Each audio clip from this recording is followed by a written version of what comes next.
Hello, everybody, and hello to everyone at home. Welcome to the final day of Glee 2021.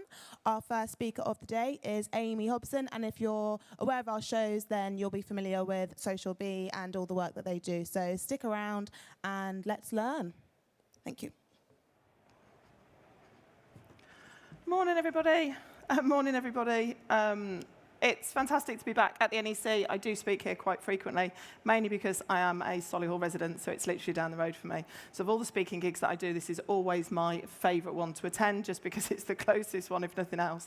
But I do always love the atmosphere that goes around any of the events that are run here, particularly this one, if for no other reason than it sometimes as you walk past stands, it smells like that rainy day in the garden centre, which is always quite nice. So today, what I'm going to be talking to you about is how to create a sustainable and successful online strategy, particularly with the focus, obviously, given where we are on garden centres. So one of the things that we know, one of the things that we've realised through research and for lots of other reasons is that lockdown definitely created green fingers within our society. So this is taken from Google Trends. It's one of the free Google tools that are offered as part of the Google Suite. So Google Trends is definitely something that's worth checking out if you are online or experimenting with online, because it will give you lots of useful information, lots of useful keywords, lots of ways of being able to track who's looking for what, who's searching for what, when they're searching for it, what they're doing. Now this over here, as you'll see, if you can see the dates across the bottom, that was February the 2nd, 2020, and then that peaks around about May time. Not surprisingly, given what we were doing last year, I'm sure I don't have to remind everybody of what last year was like, particularly around April, May time. It then drops slightly, but it then starts to peak again. And what we know is that all of these searches are higher than they've been before. So although the trend may have gone down slightly, it's still very high. So we're still looking for more, we're looking for inspiration. It's something that we've come around to and something that we seem to be keeping hold of at the same time. Now, obviously, if you were in that period, you know how hard it was. Hopefully, you did some of these things and you adapted what you were offering then. There's no guarantee, obviously, that you did. Hopefully, if you did, it worked for you. I know with lots of garden centres that I visited locally or that I was able to do click and collect and those kinds of things, that adapting made a massive difference to their businesses. One of the things that I'm going to keep coming back to and I'm going to refer back to several times is this. So online success for us is all about finding that sweet spot in the middle. Yeah, so there is a big difference between a company's marketing objectives and our human needs. So our needs as a human when we're using platforms, when we're online, when we're looking at all of those things. Part of the problem is that we use, as businesses, we use online marketing to sell. But that isn't necessarily what our audience are on there to see. They're not on there necessarily to be sold to. They don't go onto social media to be sold to. They go for research, they go for inspiration, they go for discovery, they go for lots of different things. But they're not necessarily on there to be told to buy now. That automatically creates a bit of a disconnect if all you're doing is trying to sell on there. And some of the things that I'm going to talk about and some of the things that I'm going to go through over the course of the slides is going to show you some of the things that you should be doing to make that a slightly different relationship. So that marketing objectives are still met, but you're also meeting the needs of your audience as humans, not just as bots, not just as numbers, not just as figures on a spreadsheet or figures on a graph, but as real-life people who need what it is that you have to offer, but simply don't know maybe that you have it to offer yet. And this is one of the really important things for us at Social Bee. It's something that we believe in absolutely. It's one of the things that we come back to with all of the different clients that we work with, is to make sure that you're always wearing your customer's shoes, or in this case, always wearing your customer's wellies. This is something that is so important. When you put yourself in your customer's shoes, you start to see things a little bit differently. You start to understand a little bit more about their wants, about their needs, about their benefits that's going to help them, all of those things that are really, really important for the content that you create. Once you understand that customer better, what that also means is that you start to be able to create things easier. So it's easier to know the kinds of things that you're going to sell online if you understand your customer. It's easier to know what to talk about on social media if you understand your customer. It's easier to know what you want to invest in if you're looking at pay-per-click advertising or similar, and you'll get better value for it if you understand your audience and you really know who it is that they are. So this is something that is really, really important. Now, it's not just about their age. It's not just about where they live. It's about so much more than that. It's about how far they're willing to travel from if you've got click and collect. It's about what are they more likely to buy from you. It's about understanding their challenges and then helping them to solve those challenges as they go. So it's actually so much more than just thinking about them in terms of a figure. It's not just how old they are, it's not just whether they're more likely to be male or female, but about everything else that having that super customer and having an understanding of who your customer really is about. It what gives you everything that you need to understand them. Now, you can gain that information from looking, obviously, at your demographics in store, but your in-store customers may be different to your out-of-store customers, so your online customers might be very different. And that's fine, that's okay, but if you understand that, then you can make sure you're selling to them in the right way. And you also need to be really, really conscious and really aware of their journey. Now, nowadays, we have a very fragmented journey. Yeah, when I was younger, if I wanted to buy a washing machine 25 years ago, I would have just gone to a store, I would have probably had one, maybe a choice of two, and that was it. The only choice I would have had would have been in that particular store. That's not the case nowadays. We've got a lot more choice than that. We go online, we research, we look, we go to comparison sites. We see all of these different places that are available to us. So it opens up all of those different opportunities. That's what online does for us. What that also means, though, is that from a business perspective, we also have a very fragmented journey and a very fragmented audience to some degree as well. So if you think about all of the places that we have advertising, all of the places that we see things, yeah, whether that's on a bus stop, on a billboard, so the physical things in a magazine, add into that then all of the extra layers that social media provides, all of the extra layers that Google provides. Who's been Googling something and something's popped up on the side to remind them about something that they put in a basket? Yeah, it happens. That's what we do. That's the advantage of Google advertising. That's what it does for us. But what it means is that we're also bombarded with so many different things. Years ago, when I first started off in marketing, more years ago than I care to think about, if I'm honest with you, although the reality hits because I'm actually taking my eldest son to university for the first time on Sunday, so I can't deny my age anymore, unfortunately, no matter how hard I try. But one of those things that's really, really important about where we come from and what we do is that some people are not used to being that fragmented. Yeah? So years ago when I first started in marketing, used to talk about the 7 points of marketing, that you needed to see, react, or your audience needed to see you, react to you, or do something with you about 7 times before they bought. Nowadays, you're looking at almost double that. It's more like 13. And that's because we see so many messages all of the time. Yeah, if I go into my Facebook on my phone, I see adverts. If I go onto Instagram, I see the same. If I do a Google search, I get sponsored content come up. Yeah, if I'm looking around, if I'm out and about, I see so many different things. What that means is that our customers may have a different journey to what they used to have. And if you've been around for a long time as a business, that will have changed, particularly over the last decade or so, and particularly in the aftermath of COVID.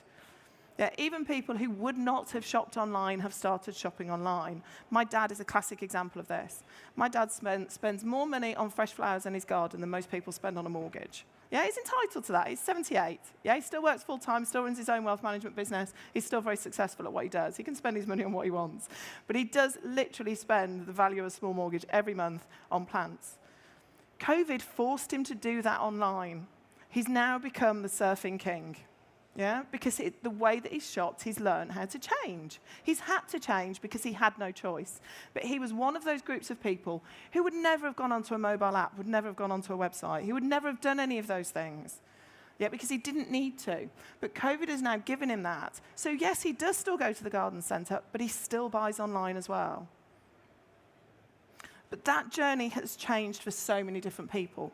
So you need to think about, where do you come in that journey? How can you make sure that you are being found along the steps of that journey? Because just coming in at the end when somebody's ready to buy isn't necessarily going to be enough. They may have seen so much more somewhere else. They may have seen so much more from somebody else somewhere else. Yes, they're not necessarily going to come to you just because they always have. Unfortunately, COVID, whilst it was obviously very restrictive, has also opened up a lot of opportunities for us as well, because it's made some businesses who were never going to go online have to be online to survive. What that means is that there are more ways that we can step off of that journey and go to somewhere else. So it's important that we're always a part of that journey, and that as a business, your business is always part of that journey. And throughout this presentation, I'm going to give you a couple of hints and tips as we go through. And this, for me, is absolutely one of the top ones. So not only do you need to put yourself in your customer's wellies, what you also need to do is to really listen to your customer and target audience. When I first started in marketing, again, many years ago, and I first started to learn about customers and how they would buy and why they would buy, we made a lot of assumptions because we had to. We didn't have access to real data. Yeah, we had an assumption based on gut feeling a lot of the time, and we got it wrong quite a lot of the time as well. That's not the case anymore. With digital marketing, it gives us access to information that lets us know exactly who our customer is. Not who we think they are, but exactly who they are, exactly who buys what when. We have that access to the information. But if we don't use it, we're kind of missing a trick as to why online marketing is so different to offline marketing. So if you don't know who your customers are, you're missing the information that online marketing can give you. If you don't know what their average spend is through your website, where that traffic's coming from. If they come from Facebook, do they spend more with you than if they come from Pinterest or from Twitter or from Instagram? What it also allows you to do, if you listen to your customer and listen to your audience, is to figure out where best they hang out. Yeah? So you know where you need to be. A lot of online marketing and a lot of marketing in general is about being in the right place at the right time for the right person with the right product. Yeah, you can learn that information by understanding your analytics and by looking at your analytics and by using everything that online marketing has to give you. So it's not just about putting yourself in their shoes, but really understanding and listening to them. Yeah, what are your most frequently asked questions? That's a great place to start for when you might need to create content. Yeah, so what do people ask you more than anything else? If you've got live chat on your website, what questions are always coming up first? Ask your colleagues in store, what questions always get asked? Yeah, what are you getting on Messenger? So that you get a better understanding for who your customers are. Because it's absolutely fundamental that where possible, you always stay front of mind. Because that journey can be a long one. Yeah, I'm going to come on to a model in a moment in terms of selling. It's a Google model, so I'll talk to you about it in a little bit more detail. But what we know is that not everybody's ready to buy. And if somebody isn't ready to buy, they're in a discovery or an inspiration phase, and they want to find out more about what you do, yeah, we very often ignore those as businesses. We concentrate on the customers who are ready to buy now, who've got their hands in the wallet and are ready to spend, because they're seen as being easy pickings. But actually, what we want to do is to nurture the relationship that we have with our customers through an online strategy. And obviously, that's what I'm here to talk about today. But it's important that we're always adding value, we're always doing all of those things to stay front of mind, so that when somebody's ready to buy, they don't go and look for somebody else. They know that we provide them what it is that they want. Yeah, so we're always wanting to be in somebody's conscious. Even if they're not ready to buy straight away, they may be at some point and they'll come back. Equally, if they're not ready now, they'll refer. Yeah, and that referral, that reference is worth gold. Yeah, that's still the case now. I can stand here all day and tell you how amazing we are at digital marketing, how we've revolutionized people's businesses, how we've helped them to grow. You're probably not going to believe me because I'm saying it. But if a random stranger walked in and said, oh, God, we worked with Amy, she was amazing, she really helped, you're likely to believe them. Yeah, so just because they're not buying now doesn't mean that they haven't bought from you in the past or that they're not going to buy in the future or that they won't refer. And one of the key things with that is to always have a value mindset, not a sales mindset. So if you only ever give that buy now message, if they're not ready to buy, they're just going to walk away. That isn't what you want. What you want to do is to create that value mindset so that they come to you for information so that when they're ready to buy, that's what they'll do. And if you provide it in the right way with relevant call to actions, encourage sign-ups so that you can put them into your email lists, give them free training, free ideas, so that when they're ready to buy, they come to buy from you because you've told them what it is that they need for their project. That's where you're adding value, but that's where you're also gaining those important leads and potentially growing your sales. This is the model that I was talking about in terms of the Google model. So as I said, this is a Google model. You may be familiar with it, you may not. This has been one of the oldest models within Google. What makes this different rather than anything else is that very often sales models are based on the who. So who is it and who is that person? This is slightly different because this is based on intent. So what do your customers intend to do or potentially intend to do? So it splits into 4 main sections. Yeah? So it splits into see, think, do, and care. C is where they're qualified, but they've got no real intent at this moment in time. So these are people who have a garden, or are interested maybe in being more sustainable, interested in maybe having a small allotment in their back garden, or being able to grow things, or maybe have a young family and they want to be able to do it as a family. Yeah, some of my friends who I would never have said of being green-fingered, once they've had kids, they want to be able to grow those things and to share that experience with their children. So they are seers. Yeah, they are potentially your customers, but at this moment in time, they're not really ready to buy. You then get your thinkers who have some intent. Yeah, so these are people who are really now seriously starting to think about creating that vegetable patch. Yeah, they've mapped it out, they've got some idea where they're going to put it in the garden. They're starting to think about what they need, how they're going to do it, when's the best time for me to do it, so they're asking all of those questions. You then get the doers. So these are the ones who are the buy now people. These are ready to buy. Their fingers on that button, they've got their hand in their pocket, getting their wallet out. They are ready to spend with you. These are the people, they're ready to buy. They know what they need. They are ready to get their seeds, their vegetables, their tools, their raised bed. They're ready to do all of that. And then you've got your care. And your care are your loyalty customers. So these are people who already use your garden centre, have maybe already bought from you in the past. These are the ones who hopefully you want to keep. These are the ambassadors for your business. These are the ones who say, this is where you need to go. Don't go anywhere else. They'll have everything you need. They're really helpful. They really helped me. Now, as businesses, we tend to concentrate on this one here. So we concentrate on those people who have got the itchy buy finger, who are ready to buy, which in effect means we ignore all of the others. Yeah, it's the most common tendency we see in some of the businesses who approach us to work with them, is that they are concentrating on this. They are so fixated with the need to sell, which is obviously important. You need to sell to be able to get your profits, to be able to pay your salaries and all of those things. I get that completely. But they're so fixed on that need to sell that they actually ignore everybody else. Now, even if you split this as 100 people and said that it's split equally between each one, by concentrating on this one, you're ignoring 75 people every time. The reality is that out of 100 people, this is probably only accounts for 10. Yeah, this one for about 60%, 60 to 70%, and then the rest divided between C's and cares. Yeah, so when you concentrate on that buy now, and all you do is provide a way for people to buy without adding value, have that completely fixed sales mindset, in effect, out of 100 people, you're only talking to 10, and you're ignoring 90 others. In real life, you wouldn't want to do that. So it makes a massive difference when you start to concentrate on some of those other groups, or start to have a more overall strategy that takes into account all of them. There are obviously lots of different channels available to you in terms of online marketing. Inevitably, though, everything comes back to your website. So this is a wheel that we work with our clients. This is something that we come back to time and time again.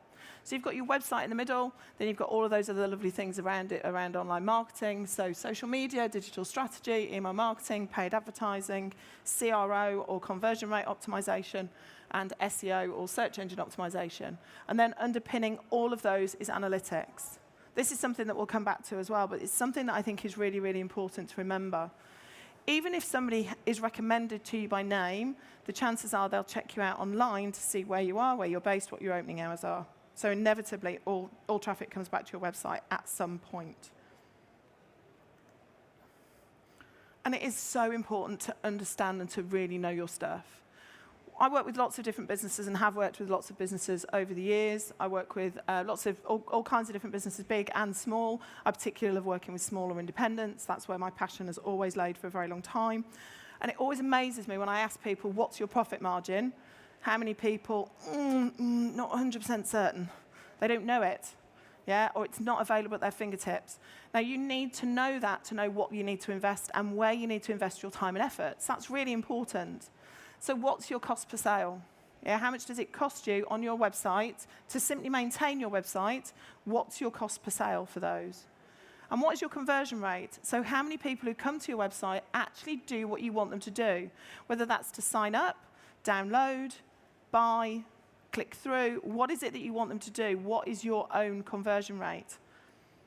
Yeah, if you're investing in your website, you've got your website, you should know how much it's costing you and you should know what your conversion rate is. So how many people actually do what you want them to? I always get asked in terms of conversion rate, what should it be? It really depends on your business, it really depends on your website, it really depends on your intent for your website and all those kinds of things. So it's a difficult one to categorize. But what I would say to you is whatever you've got now, you're always aiming to beat.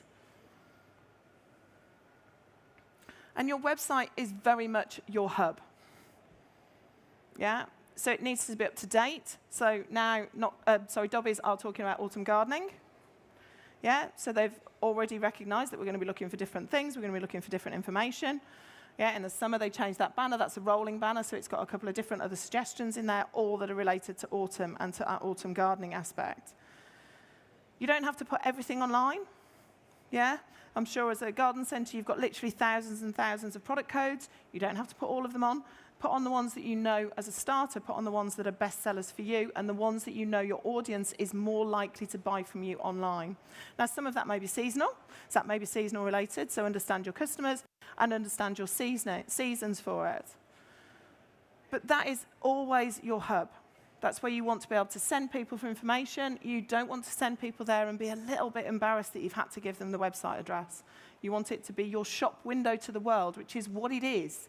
A website is absolutely your shop window, and you wouldn't have a shop window in your store that was empty or that was completely out of date, that we're heading towards Christmas and you've still got Easter. You wouldn't do that in real life. Don't do it for your website. I do see it, and it always makes me a little bit sad because that means you've invested in something that isn't working for you. And let's face it, websites are a massive investment. We know that.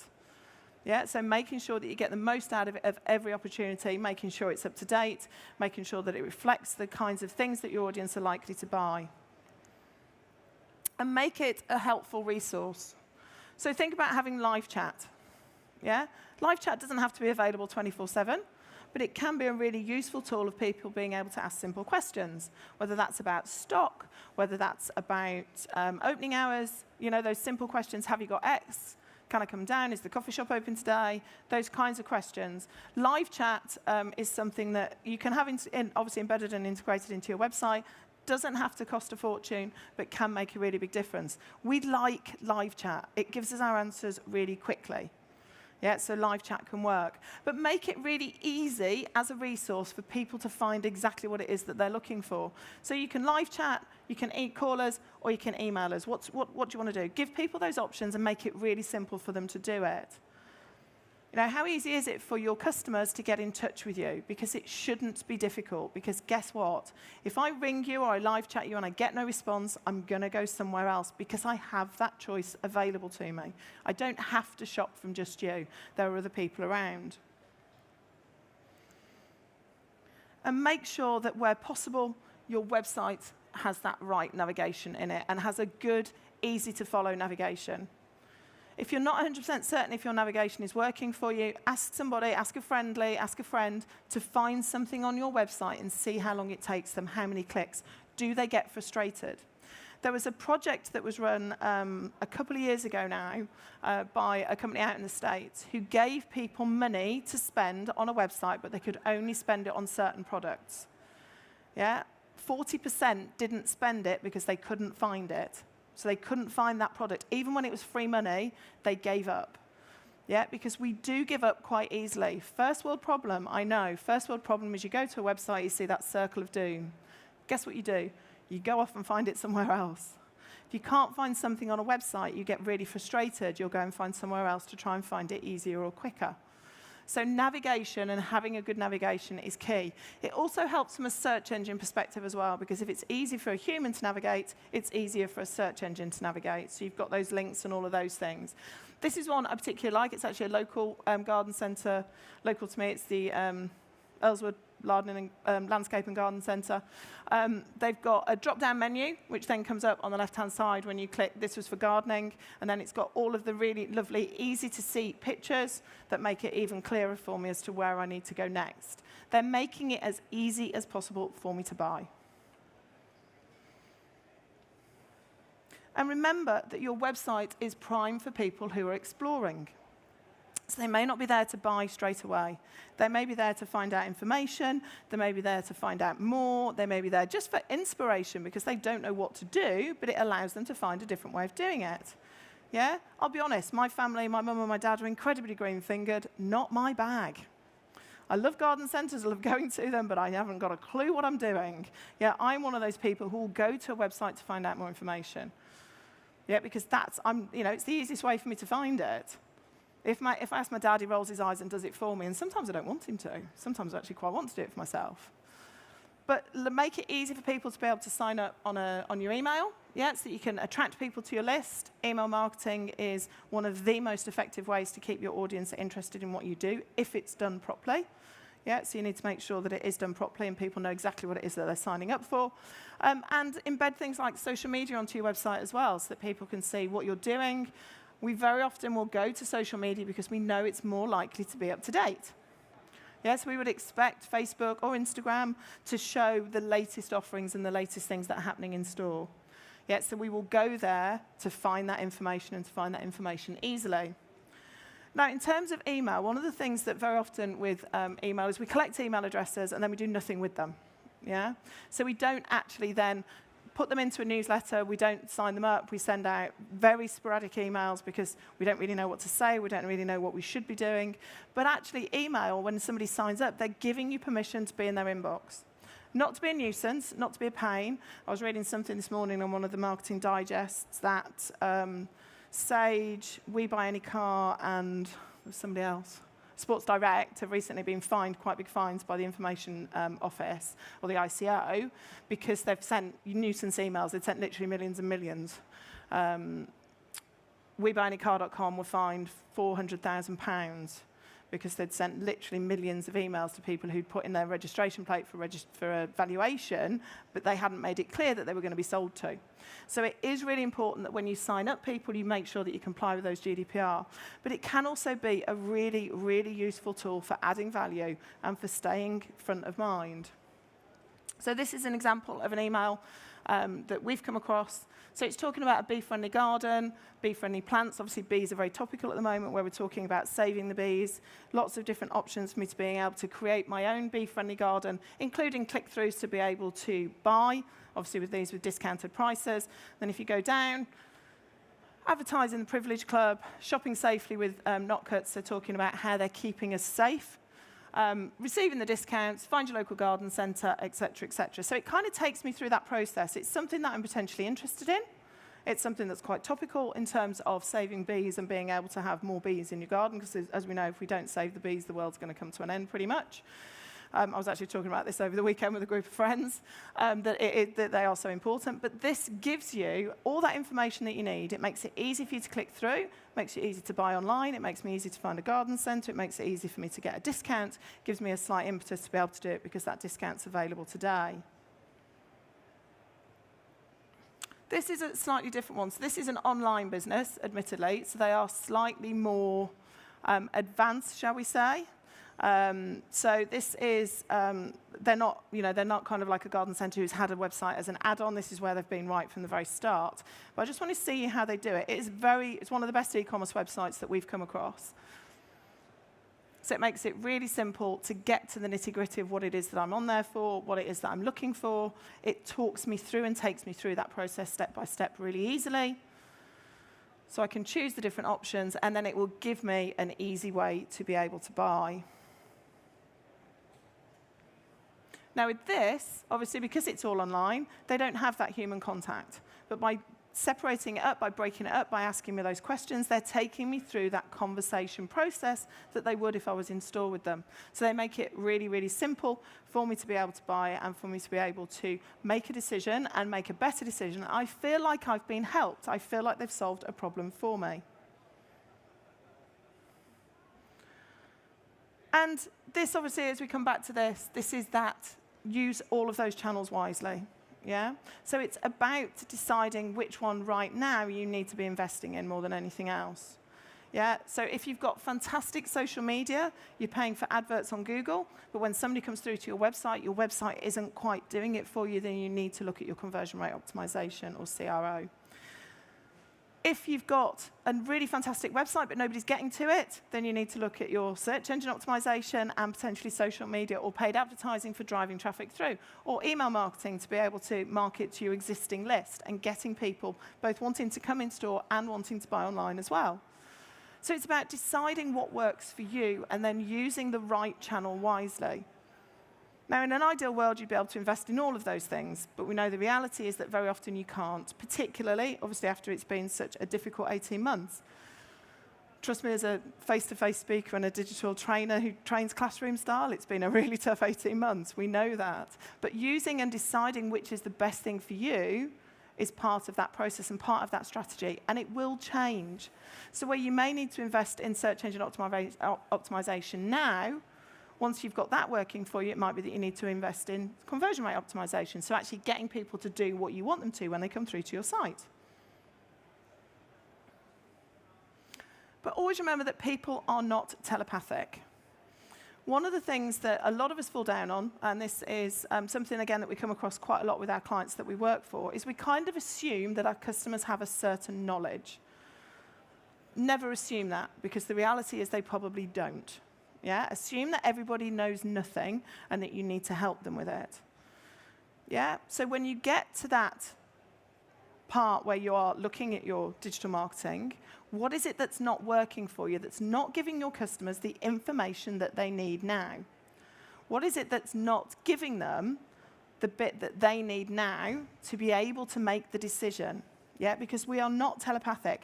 And quite honestly, very often when we're on social media, we're quickly Googling something, we are not paying attention necessarily to everything that's happening.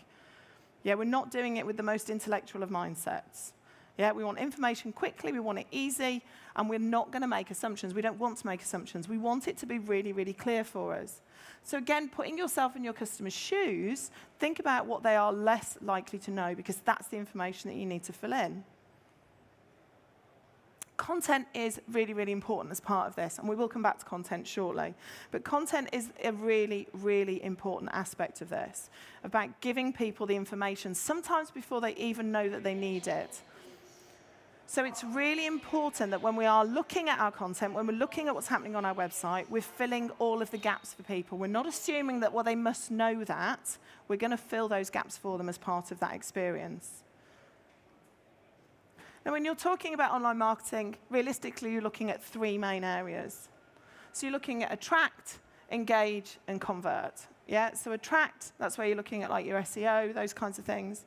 Yeah, so that we can actually get them to find us in the first place, to know that we exist, yeah, to get them attracted to us. You've then got engage, so you're looking at things like your social media, yeah, where we can actually have a conversation, we can start a conversation, we've got those prompts that are working for us, we can start asking questions. Social media and social selling, the clue is in the social, not the selling. It needs to be part of a two-way conversation, it needs to be involved in it. And then you've got your convert. So actually getting them to do what it is that you want them to do. Now, that might be to sign up to your email newsletter. That might be a conversion. It might be to actually buy from you online. It might be that your conversion is to get more people into store for an event. But it's important to decide what your conversion is, what it is that you need to be able to do, so that you're always aware of where your customers and what it is that you're creating is helping you to do. But make sure that you have a plan. One of the things that we know, and again that we deal with lots of our customers, is that if you fail to plan, you plan to fail. Yeah, you need to have a plan in place, otherwise it can get very expensive very quickly. Yeah, we know how expensive websites can be. We build them for people, so of course we do. We know that. We know how expensive it can be. So if you're investing in something, you need to make sure that you've got a plan to make it happen. One of the things that always surprises me is how many people will come to us and say, we've had a website built, now we need SEO. No. SEO should be built in right from the very start. SEO should be a part of what you're doing, should be a part of what you're learning at all times, and should be a part of that website right from the very start. Because if not, you've got a very expensive shop window on a completely dead high street where nobody's walking past. So make sure that you've got a plan. If you aren't generating revenue, if you're not getting website visitors or in-store visitors because of it, if you've got no tangible benefit to it, then why are you doing it? You need to always have that plan in place so you know what it is you're aiming for, what it is you're doing, and whether or not you're getting there, because it's all part of that plan. It's not just saying this is what we want to do, this is what we want to achieve, this is what we're going to do to get there, this is what we're aiming to achieve, these are the results that we're looking for. And content that you create should educate, inspire, or entertain. Yeah, one of the ways that I always put it is that it needs to do three things. So it needs to educate, it needs to empower, it needs to entertain, because if it does, it'll engage, and it's the engagement that's really important. Engagement's important from a human perspective, so engagement's important for us. So if we're following somebody, we want to have a conversation with them, we want to engage, we want to see information that appeals to us that we can do something with. But it's also important from the algorithm's perspective as well, because if you never have anybody engage with any of your content on any of the platforms, you'll never be seen. Yes, that engagement is important in two ways. Equally, in terms of your website. Yeah? If you have a really pretty website, but nobody ever comes to it, nobody ever clicks on it, nobody ever does anything with it, then your website will gradually disappear in searches. Yeah? That engagement is so important, and it's the content that helps to deliver that engagement. So your website should always be your hub for content. This is really, really important to make sure that it's up to date. Yeah, so if it's coming up to autumn, you shouldn't be talking about spring on there. You shouldn't be trying to sell things that are related to spring on there, or that when you're more likely to sell in spring, you should be looking for selling things that are autumn, particularly for a business like this where it is so seasonal. Yeah, retail in general is, but particularly this kind of business. Yeah, so this is taken from Not Cuts, I think. So they've got Ask Colin, our gardening expert, is here to help. When you click through, you get to see lots of how-to guides. So garden care, wildlife, buying guide, grow your own. There's all kinds of different categories that you can look at. Yeah, so lots of different information that you can find. It's easy to navigate. You've got across the top what to do this month. Yeah, so each of those months I can click through on so I can get prepared for next month. I'm not ready to do it now, but I know I need to do it for October. And then September gardening guide. So each of those clicks through to more information that I can go and I can look at in a little bit more detail. Your website is very much your living and breathing part of a business. It's static to some degree, yeah, because you're not sending push notifications from it. It is fairly static in that respect, but it should always be changing and always be moving. One, as an audience, we want to make sure that it's relevant, that it's valid for us, that it's seasonal, that it's up to date, all of those things. But what we also need to make sure is that the website is being updated for the algorithms. So search engine optimization, one of those aspects of search engine optimization is making sure that you've got lots of good quality, relevant content on there. Yeah, it's keyword rich. It's going to help you to drive traffic through if you've got the right keywords there. So think of that wheel. So that wheel that we talked about with your website in the middle, the website is your hub for content. Now, that doesn't mean to say that you have to create new content for elsewhere, because this content you could then translate into social media as well. So repurpose that content so that it gives you more. Yeah, so if your September gardening guide has got 10 tips for getting your garden ready in September, or for doing what you need to in September, that for me is 10 posts on Facebook. Yeah, so you get the absolute maximum value out of it at all times. Do your keyword research. So there's lots of different ways that you can do keyword research. One of the most effective tools is the Google Keyword Planner. It's a free one. There are ones that you can pay for as well. Depending on whether you have an advertising spend on Google, so if you've got an ad spend on Google, you will get a bigger depth of information, so you'll get a lot more information on there. But if not, you'll still get enough to be able to do it. There are lots of different tools that you can use for this. So keyword research, look at search volume, look at ranking, so you don't want to be necessarily using lots of keywords that people never search for, because that's not going to help you. Always thinking about that human intent, customer journey, whereabouts are they on that journey, and also thinking not just about an individual word, so gardening, that's an enormous word. Yeah, that from a search perspective, an awful lot of searches are done with the term gardening in there. Yeah, you may probably want to be more specific than that, so thinking about mid-tail or long-tail. Yeah, so when we talk about that, we're talking about longer keyword strings.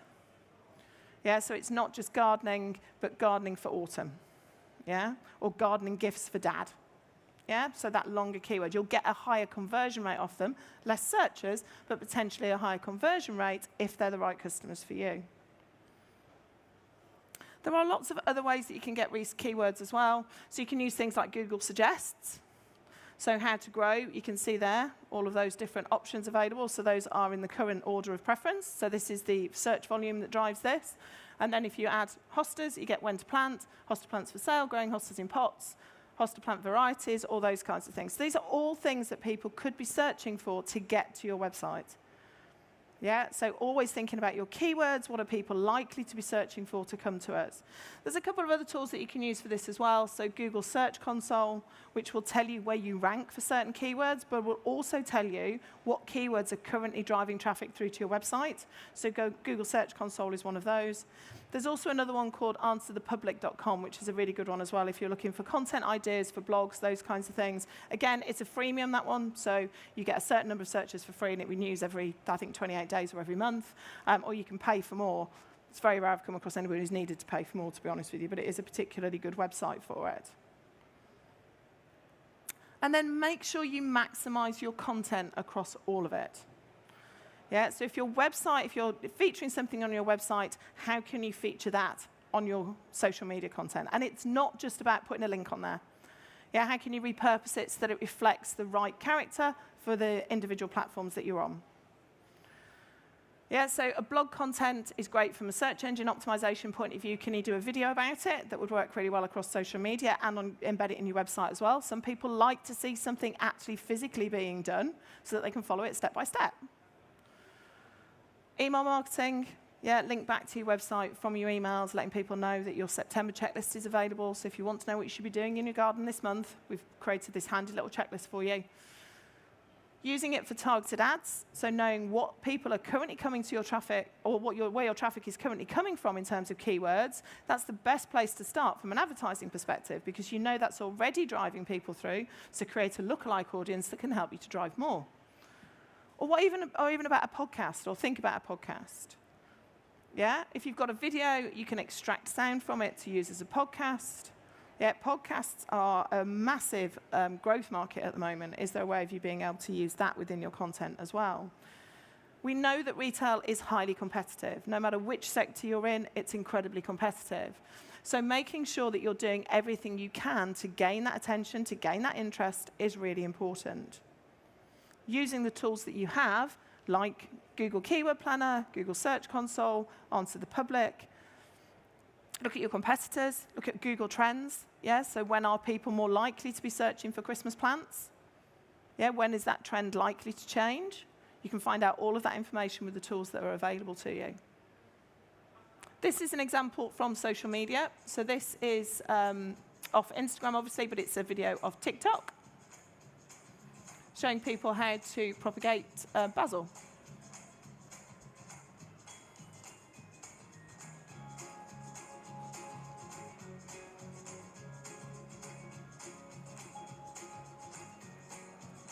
So this is obviously off TikTok. It's been repurposed to use on Instagram.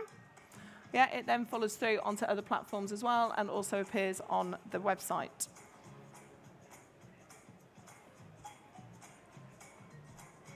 Not a particularly long video, not particularly tech savvy or anything like that. It's not picture perfect by any stretch of the imagination, but it shows it being done. It shows people what they need to do. It makes it easy for people to follow it if they want to.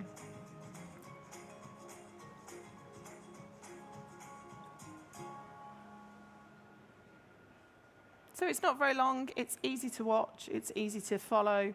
Perfect for what you need on social media.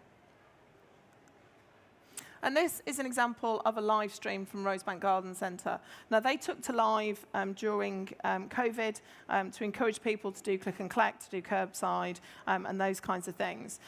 This one, though, this one's a more recent one. Now, some of their videos during lockdown had 13,500, 14,000 views. This one was the 26th of June, heat wave coming our way, let's get gardening, talking about what they've got in store, what you needed to do to protect your plants, what you could make the most of during the hot weather that we got. 6,500 views. Wouldn't it be fantastic if you had 6,500 people suddenly turn up at the garden centre? Yeah, I'm not saying that they all will, but that's the kind of power that social media has. And that's a live stream. Again, very rough and ready. They literally follow him around the garden centre while he's talking. Yeah, it's off the cuff. It feels natural. It feels like you're actually in that garden centre. That's the appeal of it. But 6,500 views since June.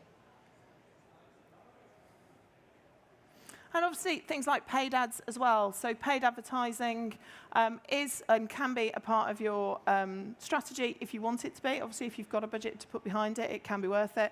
But pick very wisely.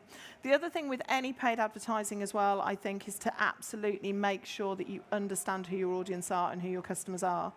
One of the biggest things that I see is where people have spent a lot of money on advertising, haven't got the results that they wanted, and when we've really dig down into it to look to give them a review, to see what they could have done differently or could have done better or what we can do for them, it's inevitably comes back to their audience, that they haven't quite understood that audience enough to be able to get the maximum that they could out of advertising.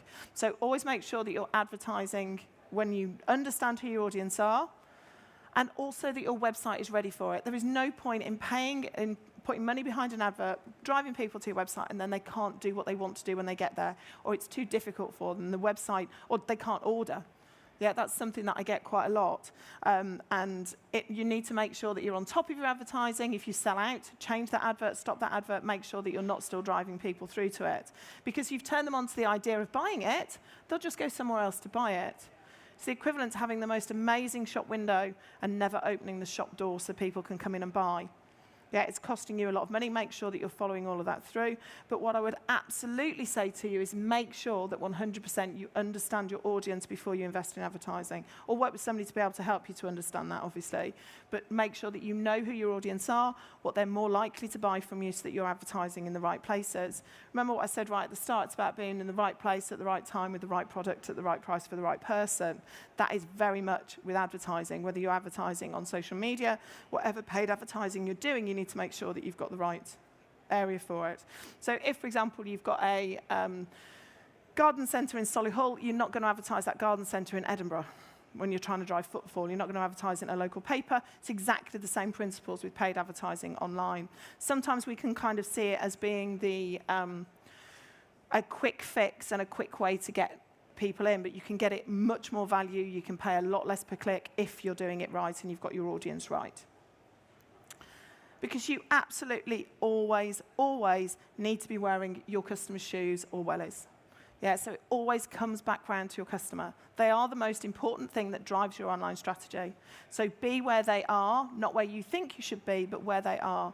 I very often, one of the things that I get more than anything else is when I'm dealing with customers, both big and small, is we've been told we should be on TikTok. We should be on Facebook. There's no should. What you should do is look to see where your audience are, because that's the only place you really need to be. You don't need to be on all the platforms. You don't need to be doing everything at all times. You need to be where your customers are and serving your customers in the best possible way as part of that online strategy. So just to quickly cover off a couple of bits before I finish. So hopefully this has given you a bit of an understanding of online marketing from a customer's point of view. One of those takeaways, hopefully, is to know your figures, and if you take nothing else from it, to know your audience. Obviously, I've talked about that a few times. I'm a big believer in it. It makes and can revolutionize businesses revolutionize business for the companies that we work with. Website, make sure that it's built for your audience and it's all joined up online so that it works in sync with your social media, not against it. And that content marketing is that key trigger to map out your journey, your customer's journey, and to help you to get the success that you want and deserve from it. It's that content that will attract in the first place. It's then your website that will convert them.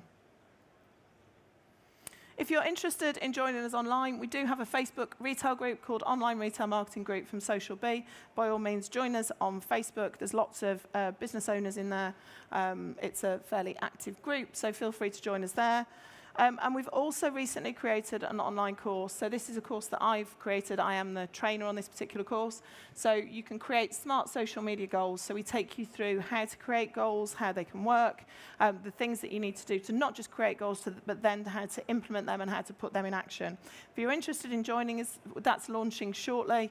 So you can find that on our website with the QR code or the link that's across the bottom. As I said, that's my voice that you'll hear on there. That may be a good thing. It may put you off. I don't know. But it is my face and my voice as I'm responsible with that for that particular course. I'm more than happy to take any questions. I'm more than happy if you want to grab me privately. I'm going to be around for 10 minutes or so feel free to ask me those questions. And if you'd like a copy of the slides, please feel free to email us marketing@socialb.co.uk, or alternatively, you can give me a business card and I'll make sure that you are added to the list.